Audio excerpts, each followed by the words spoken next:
Welcome to TwoQuestions.tv. My guest today is James Klopovic, and we're talking about hiking at any age.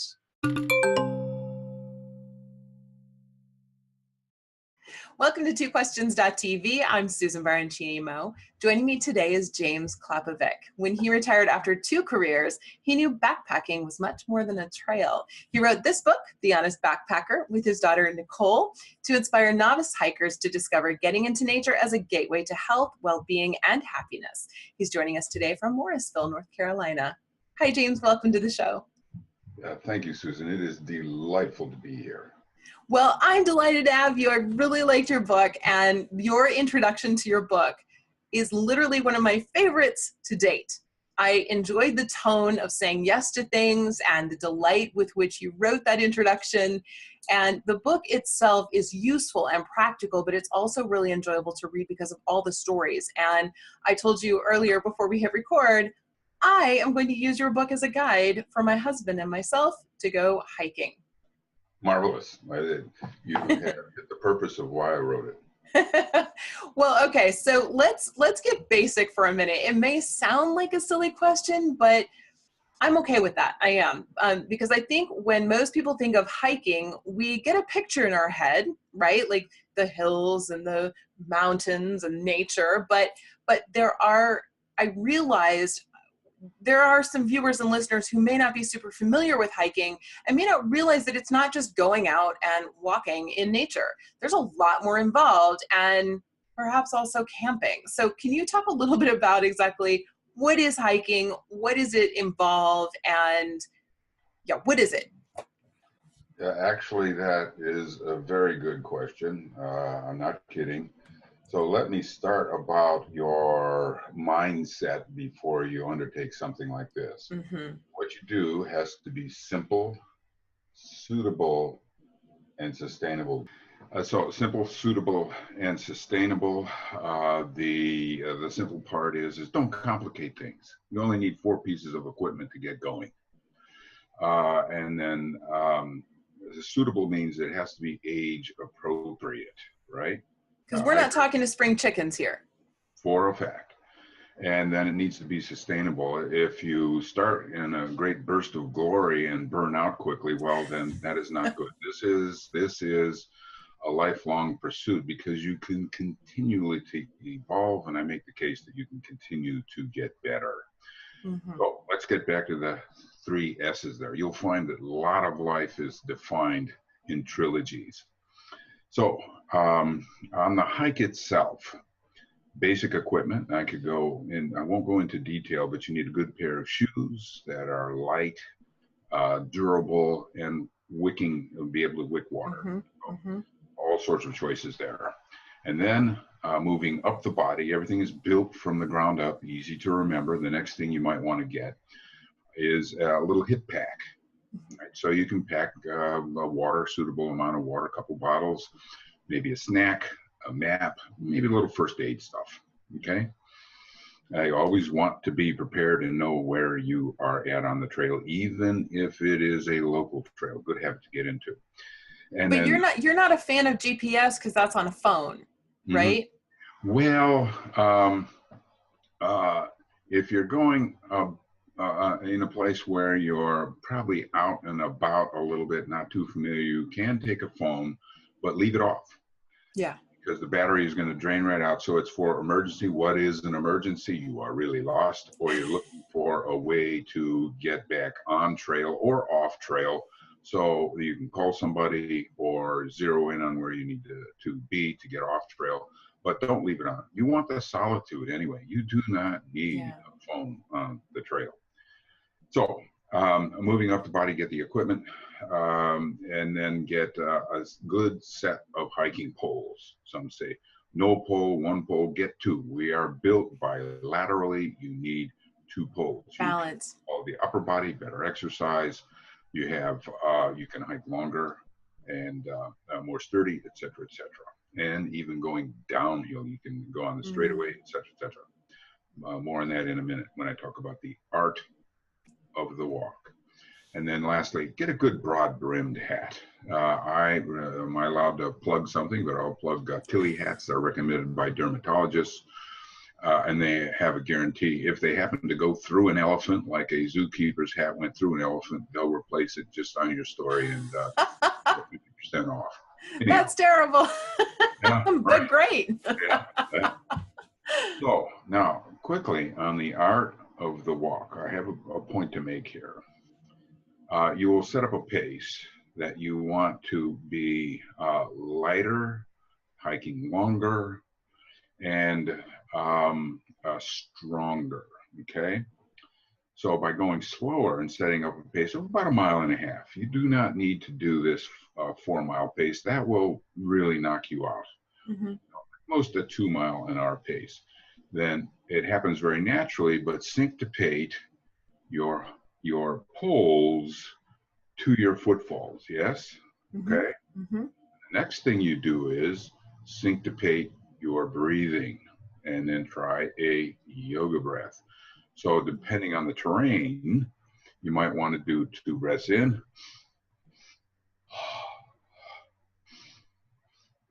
This is very meditative. You saw right Yeah. to my point. But then, believe it or not, when you're hiking, you can relax. Mm-hmm. Get that feeling of relaxation. It takes practice. I recommend meditating every day. Again, if I can plug Me there. too. There is an app, was the app of the year for 2017. It's simply called Calm, CALM. I use it every day. It's amazing. So do I. Yes. Yes. Good. I mean, do it. So you learn to relax. I have hiked enough and shot skeet. Believe it or not, skeet is about relaxation. I can feel gravity pull on my face, right? So what you have done after a while, you have put together all the elements of meditation, and you're doing it in the wonders of nature. Okay, now here's the proof. I was talking to a wonderful woman, Adrienne Berg. She runs a radio station, just a firecracker of a woman. I was explaining the art of the walk to her, and she goes, "Yeah, Jim, I get it. I started walking some time ago with our little local hiking group, and I started by doing a treadmill just for a little bit. I lasted 2.5 minutes, had to sit down, gasping for breath. So we fast forward over here that she regularly hikes distances with her group, and she's gotten up to 50, I said 50 miles a day hiking, right? What? So, and I mentioned the art, and she goes, "Yeah, sometimes I hike for 5 miles, and then I come back to reality like this, and I don't know where the 5 miles went." She was in, now this is not too spooky, that she was in a meditative trance. Who knows what good thoughts she had, what problems she solved, what presence she experienced. Yeah, it was amazing. Here's the big punchline. She's 70 years old. Amazing. 50 miles a day? She has done it. She has done it regularly on hikes. And you do it by walking slower, longer, and more sensibly, right? Wow. So you have to get out and kill it. And so this is hiking, camping, mountaineering, kind of all in one? Boy, it can be? It can be, but then is it suitable, sustainable, and simple? Yeah. You get into those other things over here, and that gets pretty exotic and expensive. Okay, viewers, start just with a hike, a small day pack, not a big back, just a little small day pack. Start small. I got it. Okay. Okay. I'll give you an example of that. I'm getting my flu shot, and so I always chat up hiking. I'm talking to my pharmacist who's ready to do it for me. I said, "Oh, done any hiking lately?" And he goes, "Yeah. You know, I went out with my brother and my dad. We went up to Harper's Ferry, Midway, and we're going to hike some of the Appalachian Trail." Dad lasted 2 hours. I had to bring him off. I had to bring him off the mountain. There is he started out way too much. Yeah. Than he is. You know, he's going to be out with his boys. The, dare I say, sin of that is he is probably ruined for the rest of his hiking days. Yeah. Because he did not slowly, he was not prepared. He had too much on his back. And then he started on the AT. Oh, goodness sakes. That's a lot. So, That's a lot. yeah. So start out simple and small to find out what kind of hiker you are, what kind of hike you do. Don't get exotic. I say also, too, there is nothing as illuminating as signing up for a horseback elk hunting trip in Colorado, blowing $1,500 and waking up the first night and realizing that you'd rather be quilting. That is a heck of a lesson in life. So she goes. Wow, yes. Well, in the book, you talk to the concerned reader and you say, you may not be all sure that a hike in the woods is a good idea, but don't worry, it is. And on this show, we've talked a little before about the concept of forest bathing, which is a little different from standard hiking, but I think it's kind of the same thing. What might be the benefits of hiking in the woods for executives, C-suite leaders, entrepreneurs, startup owners, and business owners? These are the folks who are watching. What can they do? What are some of the benefits of hiking for them? What will they get out of it? Good question. Very good question. That's one of the things that people would ask first. I make the case, and I think that other people would agree, that preparing for a hike, even if it's a walk in your local greenway, mm-hmm. preparing for a hike is really preparing for life, right? Because if you approach preparing a hike with a holistic view, body, mind, and spirit, you are actually working on health, well-being, and happiness. Mm-hmm, Yes, you are. For health, it's diet and exercise, and that can be done, believe it or not, if you work in the way of a balanced diet between carbs, proteins, and fat. You need fat, just not stuff that gets solid on your countertop. Yeah. And then for well-being, you will be not only researching things, reading far and wide, you're becoming an interesting person. And by doing that, you attract interesting people around you. You need friends, especially men. Men have a hard time doing the thing that women do so well, and that is maintain connections. And holy smokes, the people you will meet on the trail. I could go off on some stories. They're in the book. Viewers, they're in the book. Do we have a minute for a quick diversion on the story? Please. The people you meet.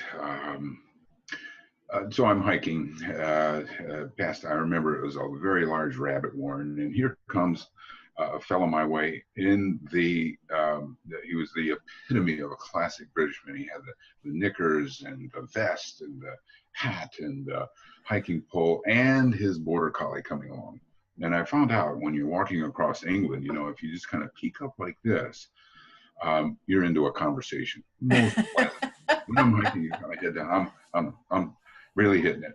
And I look up, I see this guy's coming my way. So anyway, I glanced up, howdy. And he said, well, hello. I said, well, you're Canadian. No, I'm from the States, and I'm hiking across your wonderful country. And we got trading stories back and forth. And he found out that I was a military retiree, et cetera, and he was of that age.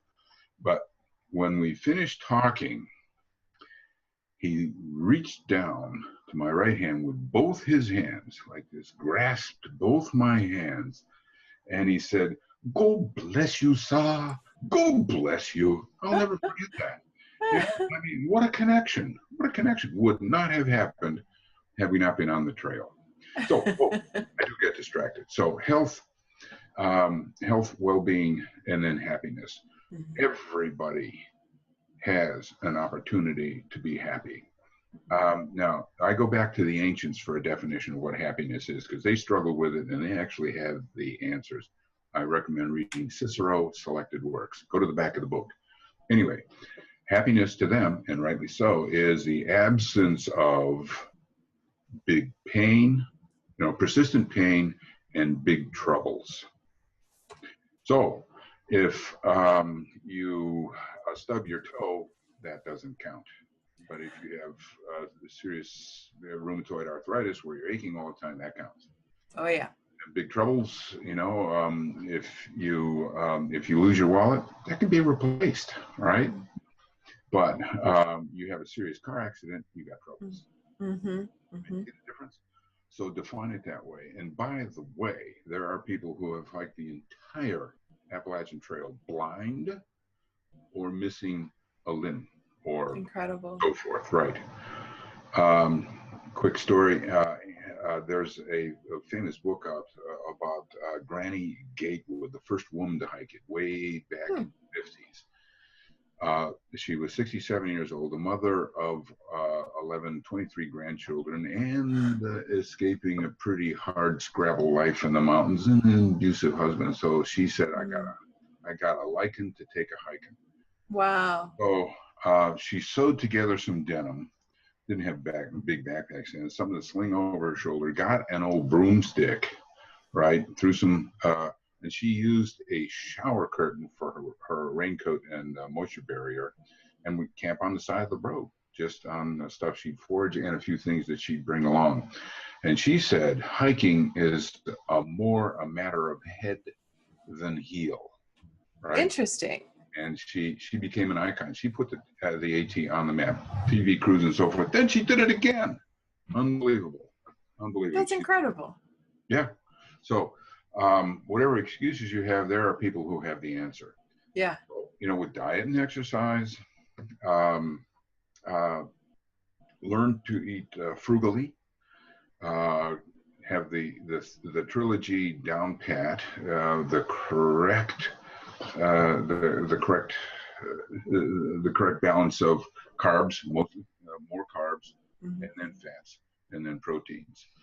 For me, I'll get up in the morning. I'll give you an example. I'll have cereal and fruit and my beloved cup of coffee. Okay, we can talk about that, but I might have a snack of apple and fresh ground peanut butter. Then for lunch, I might have some lean meat, and some carbs might be a sweet potato and veggies. And this could be done rather quick. Believe it. Yeah. Costco, am I allowed to say Costco? Costco has stir-fry vegetables. You get in a great big bag. Yeah. Pour some in a bowl. Put a little Zatarans on the top. Lace it with olive oil, good fat. And you have, within 2.5 minutes, you have great veggies to go with your rice. Or throw it in the air fryer. Do you have an air fryer yet? I don't. It will change your life. Right. Let me take a note here, right? Yeah, really. So you do that, and then for supper, the same thing, lean meat and so forth. But then don't go crazy. I belong to a ski club, and once a month or so, they have a good barbecue. I'll go there. It's just that I don't have 3 plates full. Right. So you can't go nuts there. The body won't follow a discontented soul. Right. And then for exercise, talked a little bit about that. You have to put in this high intensity interval training. Work up to it. Oh yes. When I started, I could only do it Mondays and Fridays. I needed all week to recover. When I started, I couldn't do a full workout. Yeah. Wow. Well, you're sticking with it. Big deal. Yeah, you got to stick with it. But then variety is what makes it. When we get older, our priorities reverse. When we're younger, we do the aerobics and the anaerobics. You lift weights and you run until your shoes fall off your feet. But when you get older, you need to focus on flexibility, stability, and mobility. What does that dictate you do? Well, you do a lot of core exercises and you do yoga. Yeah. Right? So I try to do yoga twice a week.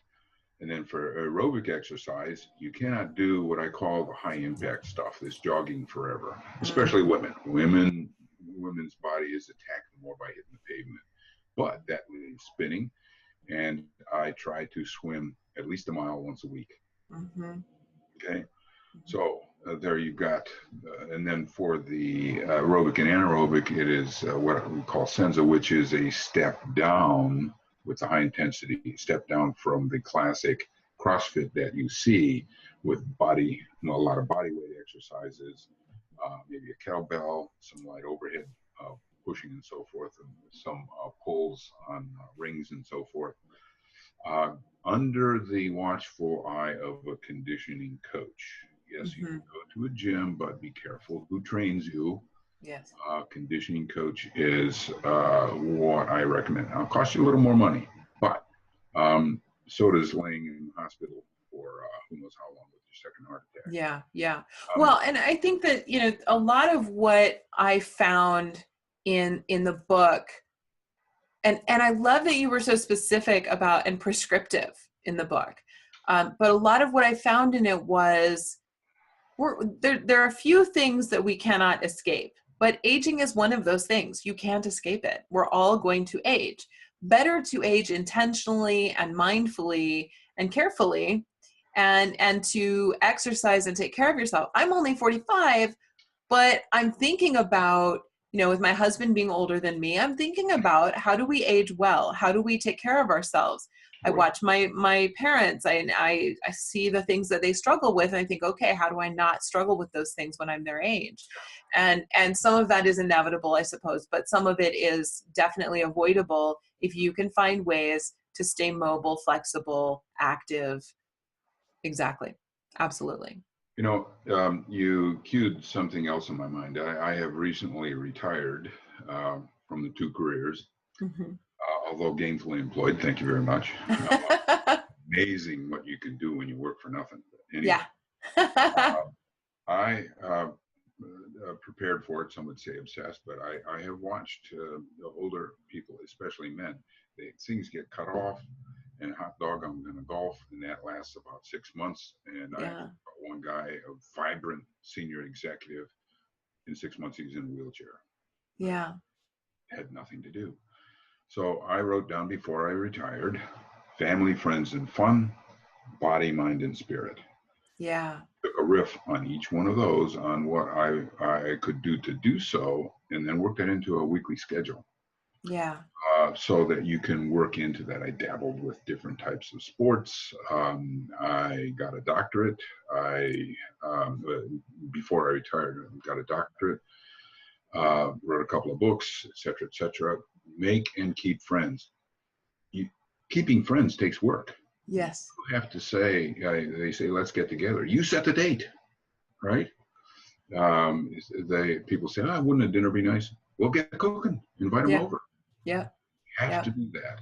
You know, join some of these clubs and so forth. So that's well thought out. Another fact for our listeners and viewers is that baby boomers. Now I'm at the vanguard.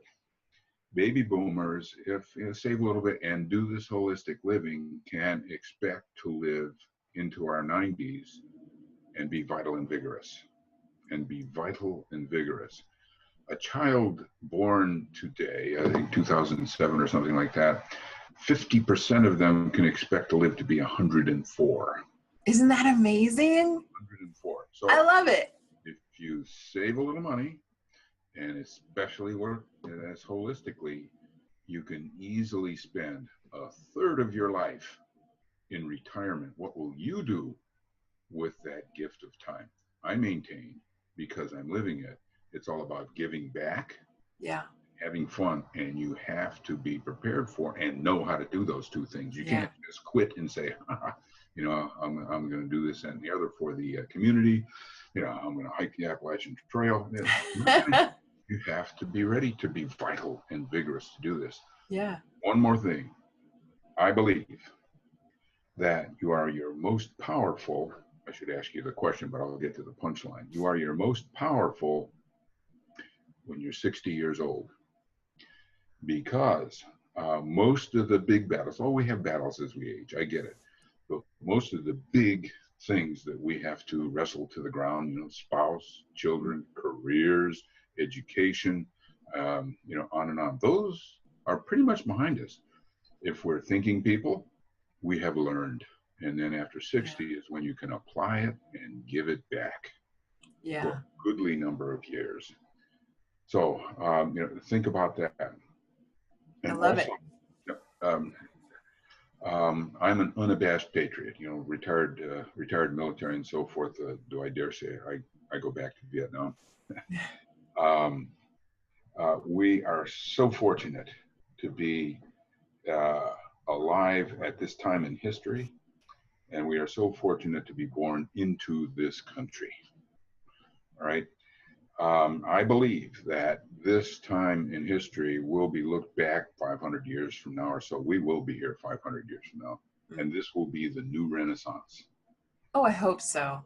I do hope so. Renaissance and the new enlightenment. We will solve our problems. Within a couple of years, I look forward to, calling up a ride and getting in my ride and telling the ride, that I would like to go to the Pittsburgh soda shop for a bit and go there as my music will be playing, and I'll get a history lesson as I get there and nary a driver I will meet. It will be all done for me.